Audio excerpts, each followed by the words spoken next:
The Hafs reading is the most popular reading of the Quran. However, original Islamic sources say that Hafs was a liar and a thief. But Muslims use his recitation of the Quran every day. Are you willing to trust Hafs with your eternal soul?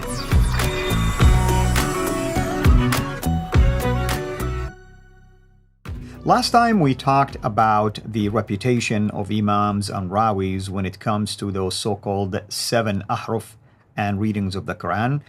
And with me here to unpack all of that is our dear brother, Rob Christian. Rob, welcome back, and thank you so much for taking the time to do so.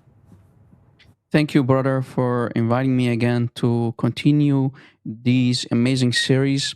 As we already mentioned in our last video, we talked about Khalaf, and we talked about Al-Kisai, Al-Kufi. Now we are going to continue with Hafs, basically the person behind the number one, the most popular version of the Quran. And we'll see how easy it is to show everybody how easy it is how to destroy the Hafs Quran in seconds, a matter of seconds or minutes, let's say. So let us continue. Let's do it. And last time, of course, we talked about Khalaf and Kisai likened to drink wine, and Kisai admittedly was a homosexual. So today we're going to focus on Hafs. Exactly. So here on the next slide, we see that Muslims love to talk about this, and they call this basically the golden chain, the people inside the chain that are basically responsible for, let's say, the Hafs version this time.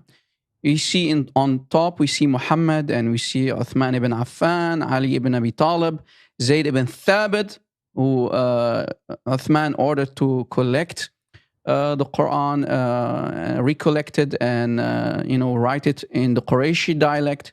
That's Zayd ibn Thabit. And we say on the right, Ubay ibn Ka'b, and we see Ibn Mas'ud. As you see, I put numbers because Zayd ibn Thabit, he collected in his copy, we have 114 chapters. But Ubay ibn Ka'b's version of the Quran was 116 chapters.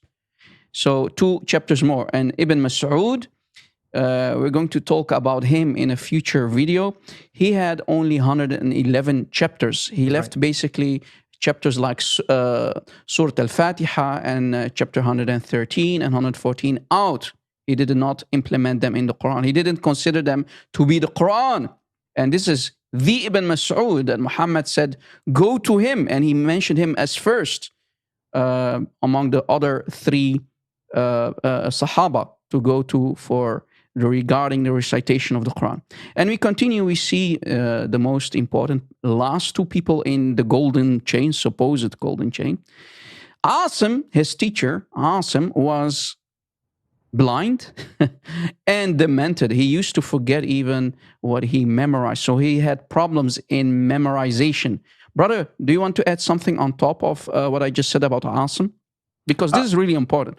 Yeah, I mean, just what you said is extremely important. The idea that he had dementia and he would forget some of the things about the Quran. So he is supposedly the teacher, or at least the influencer for Hafs. That's why it's extremely important to point that out. So how, since Muslims always brag about, we have memorized the Quran for the last 1400 years.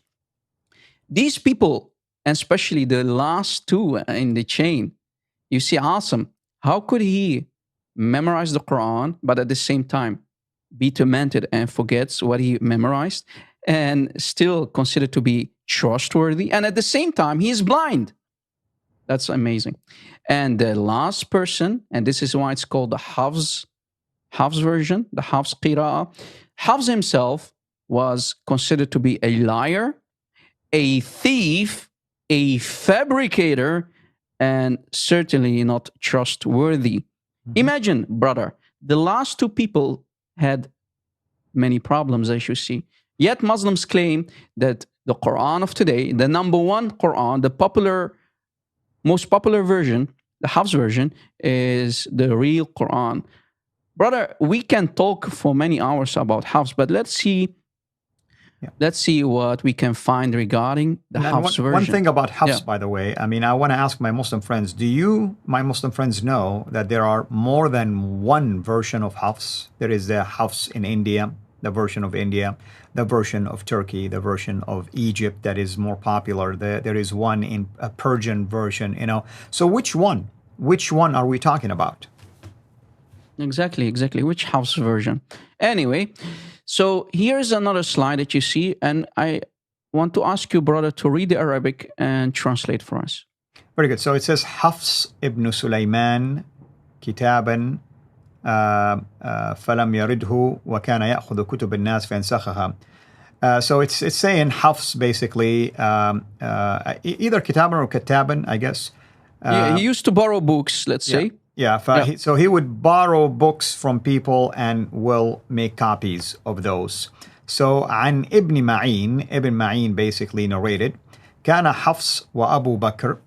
Hafs and Abu Bakr used to be from among the most learned people بقراءة عاصم, meaning of the reading of Asim that we just mentioned right now. وكان حفص أقرأ من أبي بكر وكان كذابا. And Hafs used to be more, of a reader than Abu Bakr, but he used to be also a liar. Wow. Please help me here, brother. Help me out here. Don't we see here a huge contradiction? Right? They are calling him basically trustworthy, but at the same time, he's a liar. I'm not getting it. I know. I mean, it's a very confusing and contradictory statement. This is amazing. And guys, remember, this same Hafs, why am I calling him a thief? Actually, I'm not the one calling him. That's what the Islamic scholars are saying. He used to borrow books, copy them, and claiming that he wrote these books. So he was a thief, not to be trusted, and also a huge liar. Yet Muslims put their trust, their salvation, and souls on the line on people like Hafs. That's amazing. Let us continue. Here's an example of a hadith, and you see in the bottom, it says its isnad is da'if jiddan, meaning the isnad, the chain of narration, is highly weak, jiddan, very weak, because of the weakness of people like Amr bin Uthman and Hafs bin Abu Omar al-Qari. The same Hafs, whenever you see his name in the chain of a hadith, you can clearly, immediately say, this isnad is highly da'if because Hafs is a liar, not to be trusted. So not one hadith where he's mentioning can be trusted and must be considered immediately da'if jiddan because he is a liar, not to be trusted. Amazing. Absolutely.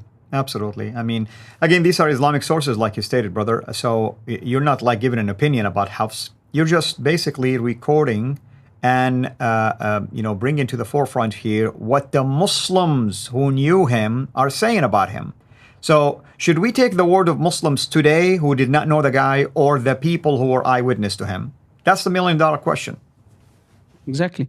And here on the next slide, we see an example of a hadith, but the footer that you often see under a line, under a hadith that I took, and it says on top, isnadahu da'if jiddan. Again, the chain of narration is highly weak. So very da'if, right? Very da'if, more than da'if.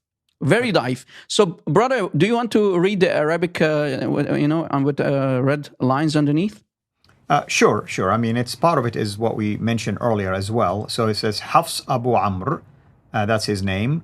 هو حفص ibn Sulaiman al-Bazzaz al-Qari. His name, the full name is Hafs, the son of Sulaiman or Solomon al-Bazzaz, the reader. And صاحب قراءة Hafs, he is the one that قراءة Hafs, or the reading of Hafs, is attributed to him, al-Ma'rufa, which is a well-known one. التي يقرأ بها الناس بمصر, and the people in Egypt used it. وهو متروك الحديث, and basically the hadith is abandoned, I guess. That's what they intend here. You can take his hadith, basically. Yeah. Rejected. So, technically totally speaking, whatever he will say, you shouldn't really take, let's say, seriously, or at least with authenticity. Do you want me to read the next one that is underlined? Yeah, Taraku. So basically, he is totally rejected, and also that he used to borrow books and did not return them back to their original owners, make copies, and claiming that he is the one who wrote it. And wakana kadhaban, right? He is again a liar, as you see. More and more books that we find that are actually are confirming that you should not trust such a liar and deceiver like Hafs.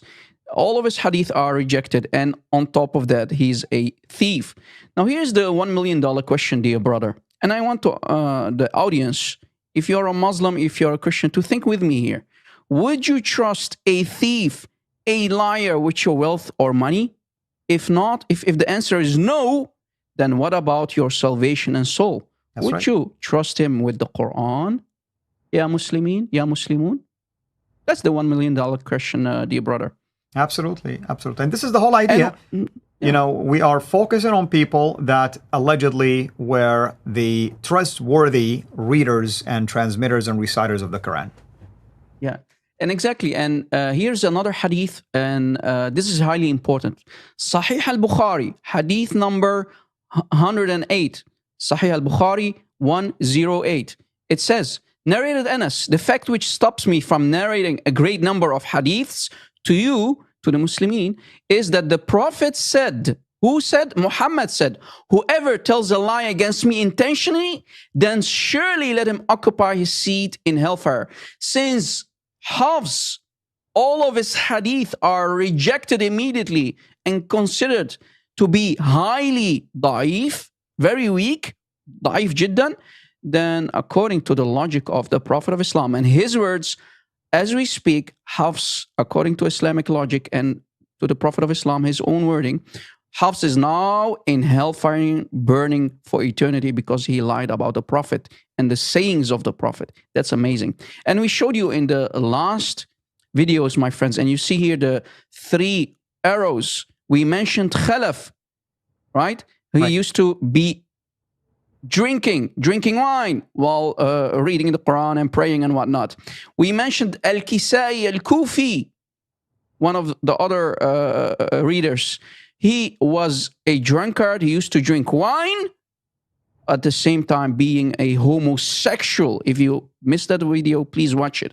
And we just mentioned Hafs in this video. Hafs, a liar, a thief, and certainly not to be trusted. Ya Muslimin, Ya Muslimun, please wake up. We do not hate you. We just ask you to think about your salvation. Amen. Amen. Thank you so much, brother. And hopefully everyone is enjoying these short videos, and especially this one, which is extremely damaging when it comes to some of the most prominent readers and reciters and transmitters of the readings of the Quran itself. Memorized or not memorized, the reputation said it all. They cannot be trusted for various reasons.